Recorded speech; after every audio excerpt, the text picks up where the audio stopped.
So I'm a former Mormon trad wife.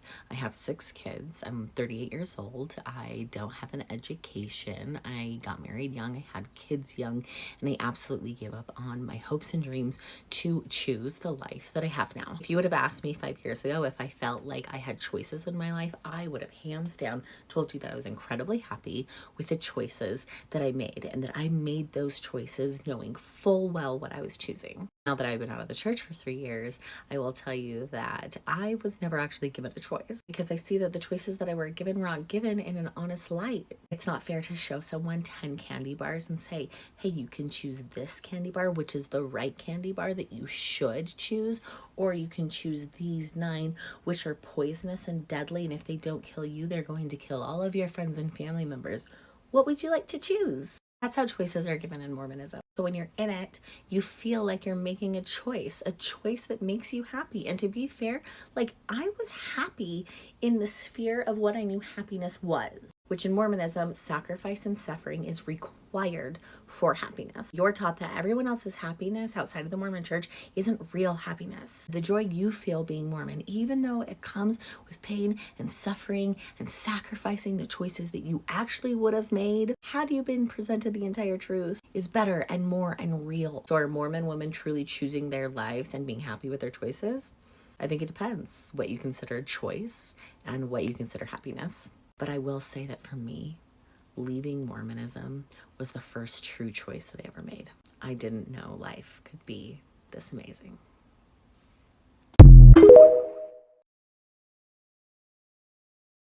If you're wondering why you don't see a lot of tradwife content from women who are sort of 35 and above, it's because they end up like me.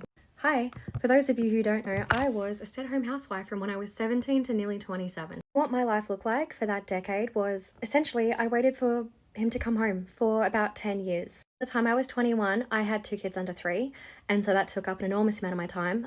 They were only allowed to go to a Steiner Waldorf school under his rules, which basically means no tech, no screen time. They learn how to do things with like wool and clay, and it's actually really culty. And I personally wouldn't have picked that, but what he said went. I was incredibly submissive, and I loved him absolutely unconditionally, regardless of what he did to me. And yes, this was also a very abusive relationship, but I don't think that's necessarily typical to the degree that it happened to me, to everyone in these kinds of relationships. I was very fortunate that I worked part-time some of that time, although it was really hard for me to hold down work because my work was never prioritized, and I'd only work like 7 hours a week anyway. So not enough to have financial independence, but enough to have a little bit of like pocket money, although he would often dip into that as well. The industry I worked in and like got any kind of education in, because I wasn't allowed to go to uni, was the beauty industry, because that was considered safe, because I wouldn't have male co-workers and therefore I wouldn't have male friends, and I wasn't allowed to talk to male friends anyway, even the ones I'd been friends with for like over a decade at that point. I wasn't allowed to get tattoos. He had absolute say over what I looked like. He would decide how I dressed, how I wore my hair, and if I changed things without like asking him first, he would put me down either very directly telling me I looked awful, or indirectly by saying, oh, I liked how it looked before, and he'd hassle me with it until I changed it to a way that he deemed acceptable. A really fun thing about that is I figured out years later that he actually just encouraged me to look like the women he was cheating on me with, so that's fun. I learned how to cook like a chef because his expectation was, from the time I was, again, 17 years old, was that I made everything from scratch with fresh ingredients. So I went to the supermarket every single day. But because I wasn't allowed to drive, I had to walk to the supermarket or take like buses and trains. And a lot of the time he wanted really niche food that meant I had to go on missions all over town, and that would take up my whole day with my toddlers in a pram, wandering around. And so what happens is eventually these women make friends. I made friends with other mothers because my children started school, and I realized something actively bad was happening to me. I made a plan and I left. It took me 2 years. And so that brings you to why you don't see women who are older, who are mid-30s, mid-40s and up, making tradwife content. When you leave, you have no ability to make your own money. You have no financial independence. So do you know what you have to do? You have to go study. You have to get a job. You have to figure out how to untangle all of his wants over your needs, which takes forever. Case in point, I am 34 years old. I have just started an undergrad degree and I have just learnt how to drive.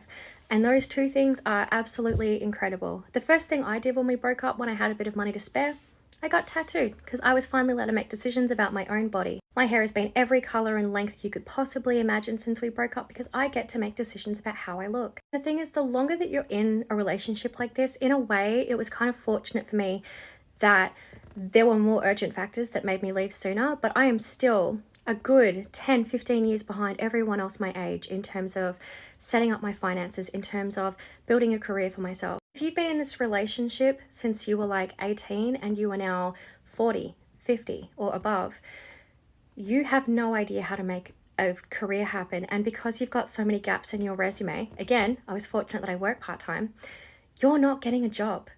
You don't get to have any kind of life. You will be destitute forever. And I also feel like, and I can't relate to this because when we broke up, my children were still in elementary school, but I feel like if you've been in this relationship for decades, your grown-up children are probably also going to be really entitled because they've been raised on the belief that they can treat you like this because that is the norm. And so there are so many of us who have been in these kinds of relationships. I see them all over this app who are in their 30s, 40s, and 50s who have left these kinds of relationships, who are like, for the love of God, don't do it. If you really want to cosplay as a 50s housewife, get an education, get your own bank account, put off getting married till you're a little bit older. So yeah, that's why.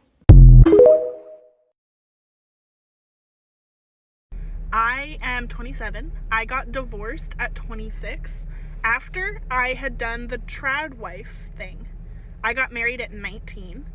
I had 3 babies. And I was a stay-at-home mom. I dropped out of college. I didn't have a job. So at 20, we separated when I was 25. So at 25 years old, I had nothing. I didn't have an education. I didn't have a work history. Because of those 2 things, when we went to court over custody of our kids, he was able to point to those. He asked me for the divorce. He fought for custody of the kids. Given I had stayed home and taken care of these kids as my full-time situation for 6 years. And he was able to say, you know, she doesn't have a job. She doesn't have an education. She lives with her mom and dad. She can't take care of these kids, and he got primary custody of our kids. And so every video that I see now of trad wives, and people idealizing this lifestyle, it makes my heart break. It like hits a chord with me because I did everything right. I did all the things you were supposed to do. Stay home and raise your babies and do all of that. And in the end, I got left out on my ass with nothing. I did not get my kids. I did not have a job. It was very difficult for me to get a job when you don't have a work history or an education. It's very hard to get a job that can pay your bills when you do that. And so when I first saw this video, I literally have not been able to stop thinking about it because this is real life. This can happen to you. You know, thinking, oh, he's my husband, whatever, may not protect you in the long run. Like, when you have nothing. So, this is like a PSA to women that, like, that can happen to you. I know there's a lot of misconceptions out in the world that, like, oh, moms always get custody, judges default to moms. Well, the fact of the matter is, like, if you have just been a mom this whole time and he fights for those kids, he puts up a fight, he has everything in his favor because he has the financial means to raise children and you don't. When he puts you out, like what happened to me. So just think about that, ladies. Think about the reality of that because it's literally heartbreaking and it's so hard to build your life up after that. This is for all of the trad wives out there who are following what they believe is God's will and are stay-at-home mamas and wives.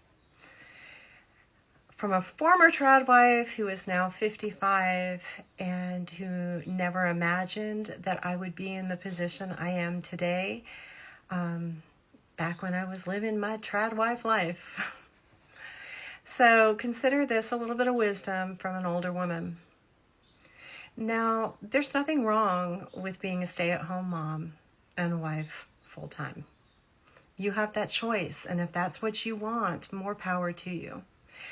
But I also have to say that when many of us are younger and we are newly married and maybe a few years into our marriage, we never think that we are going to be among those who end up divorced and single midlife.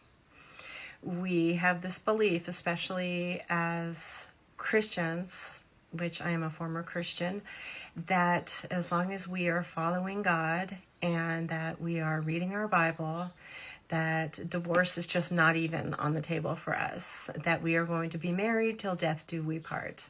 And I think anyone, no matter your religious beliefs going into marriage, we believe that. We want to believe that this is it. But things change and life changes in very unexpected ways. If there's anything that I could offer above all else, is the only consistent thing in life is change.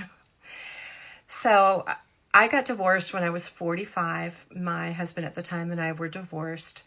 And I had been a stay-at-home mom with raising 4 children and homeschooling most of my adult life. So I put my life on hold.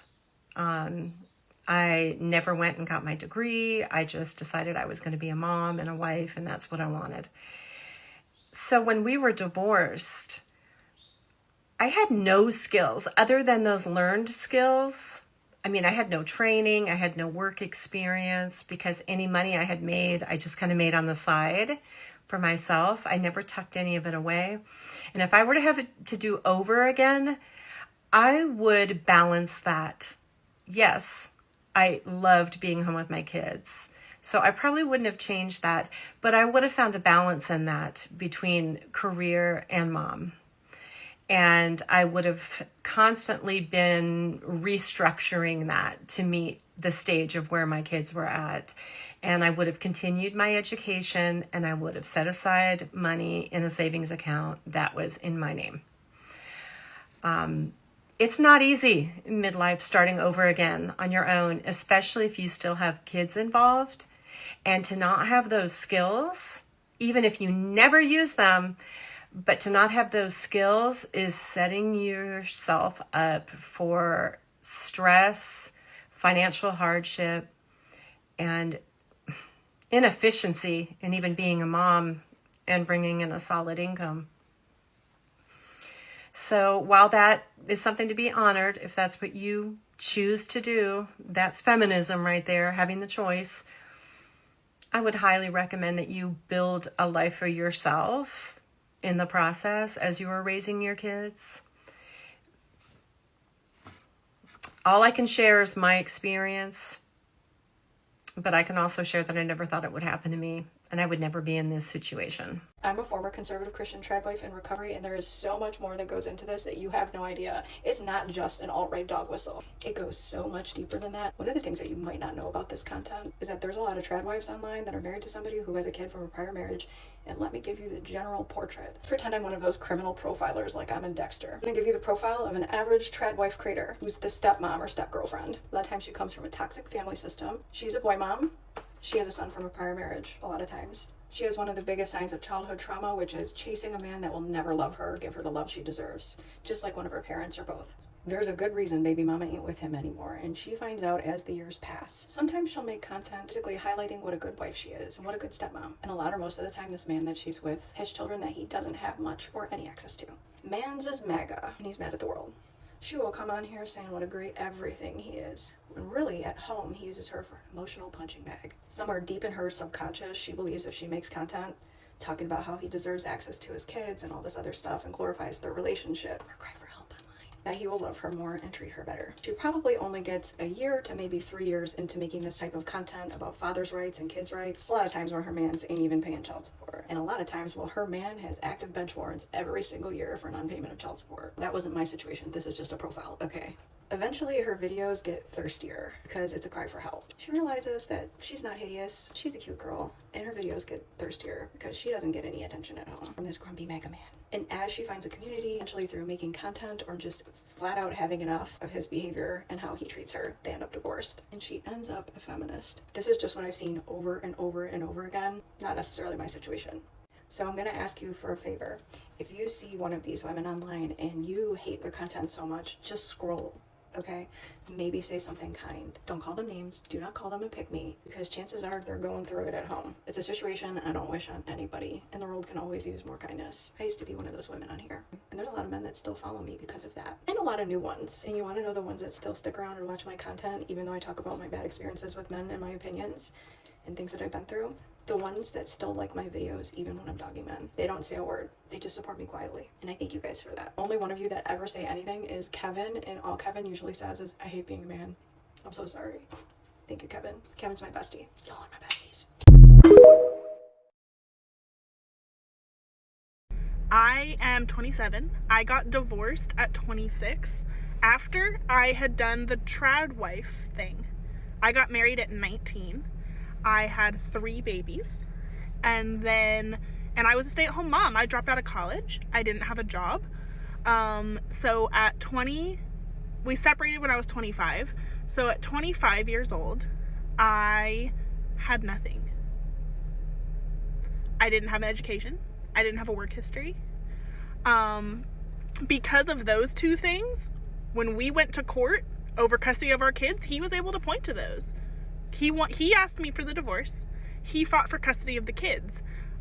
Given I had stayed home and taken care of these kids as my full-time situation for 6 years.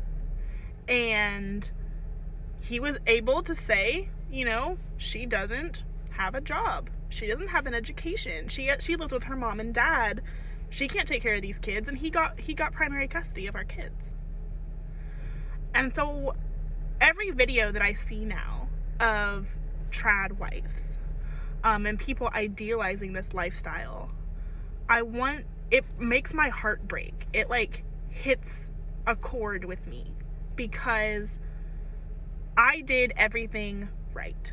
I did all the things you were supposed to do. Stay home and raise your babies and do all of that.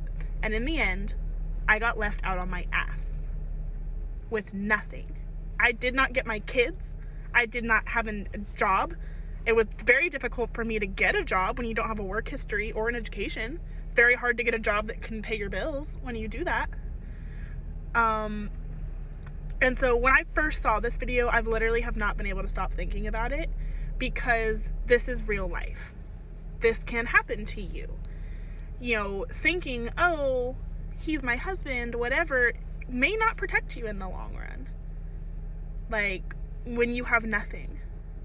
So this is like a PSA to women that like that can happen to you. I know there's a lot of misconceptions out in the world that like, oh, moms always get custody, judges default to moms. Well, the fact of the matter is, like, if you have just been a mom this whole time and he fights for those kids, he puts up a fight, he has everything in his favor, because he has the financial means to raise children and you don't. When he puts you out, like what happened to me. So just think about that, ladies. Think about the reality of that, because it's literally heartbreaking, and it's so hard to build your life up after that.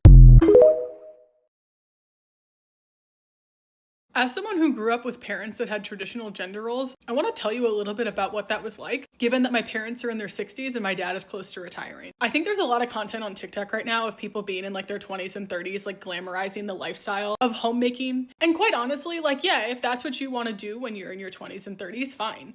But I remember my mom's 50th birthday being like a crisis. It was a problem that AARP magazines were starting to show up at our house. And I'd like watched her, like, I don't want to call it like a decline, but her change in like previously getting everything she ever wanted because of pretty privilege, people opening doors for her literally and metaphorically, and just like always having the attention in the room because she's fucking stunning. I still think that she is, but when she was younger, like, holy shit. Now it's like she doesn't have that. People don't look at her when she walks into a room, and I can tell that it's eaten away a little bit at her self-esteem, because her whole life, her currency was how attractive she was. It was how small she was. It was what she could do for other people, specifically men, specifically like hosting parties and things like that. Not like sexually, don't be weird. And I think that my parents are pretty happy. I will say, like, I'm an only child. Like, they're not one of these like go forth and multiply kind of people. And they're pretty progressive, so maybe like that leans into it a little bit. But I did not grow up with like normal parents. People ask me what my mom did for a living. Like my answer is I don't really know. She was pretty. She had jobs like here and there, but when I was younger, she was always around. She didn't actually get a job again until I was in high school. And even then it was just money that she was just like spending for herself. It wasn't money that was used to support the household. And I'm saying all this to say that like, yes, if you like the idea of like spending time in your garden and like constantly doing like the sheets and the laundry for the people who live in your house. I didn't do laundry until I got to college. Like I didn't know what a empty fridge looked like until I got to college. That was great, but it's like watching my mom since then has been really fucking hard. And I'm not just saying that as someone to be like, oh, well, like,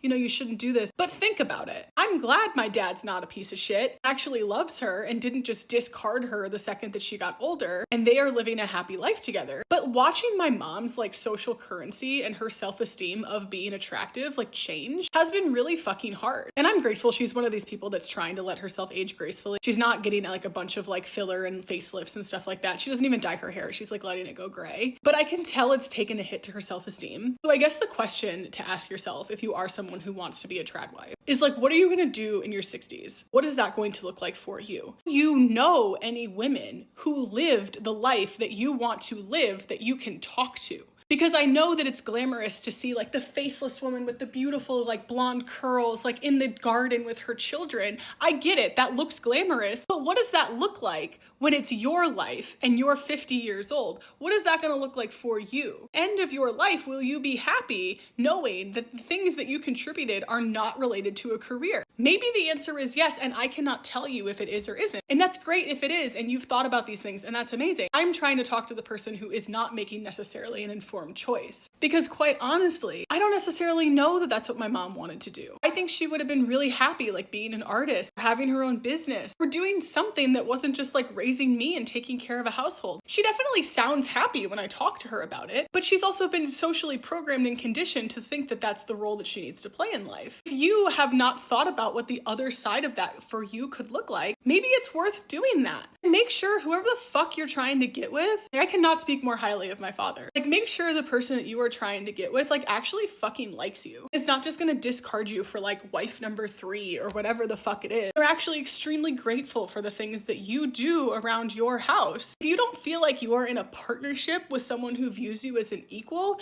you really shouldn't be with that person, especially if you are going to dedicate your life to making their home better, because they don't fucking respect you. They're basically looking for a maid they can have sex with. So my advice to you as someone who has seen this happen successfully is make sure that the man that you're with is someone who actually fucking respects you. And you've made a solid choice about what you're doing. You know exactly what it is. You're okay with not having a resume. You're okay with literally just being like a tutor to your children. That's okay with you, because if it isn't, then you're kind of just believing some shit that isn't actually real.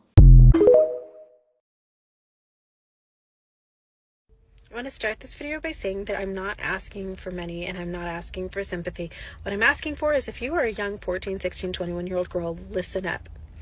I drove to the grocery store. I need to grab some milk and bread and a couple things, flipped open the bank app on my phone, and I've been sitting in my car crying ever since because I never have enough money. And why do I never have enough money? Because when I was a 19-year-old girl, I fell in love. My Mormon faith told me that I was supposed to be a stay-at-home mom. I got married. I started having babies. I dropped out of college. I never had a career. My only jobs that I ever had in life were a waitress at the Olive Garden and managing a pretzel maker in a mall. Oh, my first couple years of marriage, I decided that I wanted to be an entrepreneur, so I bought a windshield business. I was 20. And my Mormon stake president reminded me that women weren't supposed to work, so I quit my own business, handed it over to my husband, took my name off of it. I would work our family business throughout the next 24 years of my marriage, but I never got paid. I didn't have a salary. My name wasn't on it. I literally worked for room and board. That's it. I would eventually also launch a custom home building company with my uncle as the architect and my friends as the builder, my designs, my realtor. But again, because my husband was the man, his name was on all of the projects, his name was on the business. I remember one of the last custom homes that I built, we sold it and made about a $260,000 profit. That money all went into his bank account. I didn't even have a bank account. I should have said that in the beginning. I never had a bank account. He would give me little envelopes of cash to go grocery shopping with. Anyway, that house sells, the money goes in the bank. I just asked if I could buy myself a piano with the money. I had worked on building that house for 2 years. All of the money went into his bank account. Nothing was under my name. I got a piano, and I got a free house to live in, and I got groceries. So I found myself divorced at age 44 just 5 years ago, and within just a few months I was living in my car while he made about $250,000. He would eventually quit that job so that he wouldn't have to pay alimony and child support. He has only paid alimony one time ever in the 5 years since we've been divorced. Once ever. Right after my divorce, I remember being really confident about my ability to get a job, so I put together a resume. I remember one of the first interviews that I had was a management position for a windshield company, similar to the one that we had run. And the man actually laughing as he was interviewing me, like he was really sympathetic. He wasn't being a douchebag, but he was laughing. And he's like, so let me get this straight. You helped manage your family windshield business with your husband, but you were mostly a stay-at-home mom, and all you did was like the marketing and the hiring, firing, and some of the strategy for the business. But it became really apparent that I needed so many more skills to have any type of management job. I couldn't even like work the basic computers. He told me in the interview, please don't apply for any more jobs like this. You are not qualified at all. You're not capable of doing this unless you go back to school and get your degree or get some different experience. And so I ended up, my first job after my divorce was $11 an hour, 4 hours a day, working as an assistant to a school teacher in an elementary school. I made $44 a day. For 24 years, I lived in $1 million homes. I vacationed all over the world. I spent my summers in Hawaii. I could buy myself $500 jeans, diamond tennis bracelets. We had boats and RVs and whatever I wanted. And it never bothered me once that my financial security was dependent on that man being in love with me. I never realized that him liking me or not liking me or finding me sexy or attractive or interesting determined whether or not my children could eat, whether or not I could buy myself a fucking jug of milk and a loaf of bread. So I had my 5th surgery in 2 years, 2 weeks ago, and I'm supposed to be in bed resting, and I can't because I've worked 7 days a week since my divorce 5 years ago, which is why I'm covered in paint and looking like crap. We actually have a 4-day weekend here in Tucson, and since my partner isn't working, he's working on furniture flip partner projects with me. I have no retirement. I have no savings, no education, no resume. I was almost a straight A student throughout all of my education. I went to college at age 17. I had dreams for my future. I'm working so hard to get myself out of just perpetual side hustle hell. There's not a day that goes by that I don't wonder why. Why I didn't have a fucking backup plan. Why my kids eating and having stability was dependent on a romantic relationship. Why nobody told me to put money in the bank. Why nobody told me, don't have babies until you have an education and some experience. Don't have so many kids. I wish somebody had told me to put my name on our vehicle loans and to put my name on our houses. I wish somebody had told me that it's okay to put those babies in daycare for a couple days a week and go to college and have a job.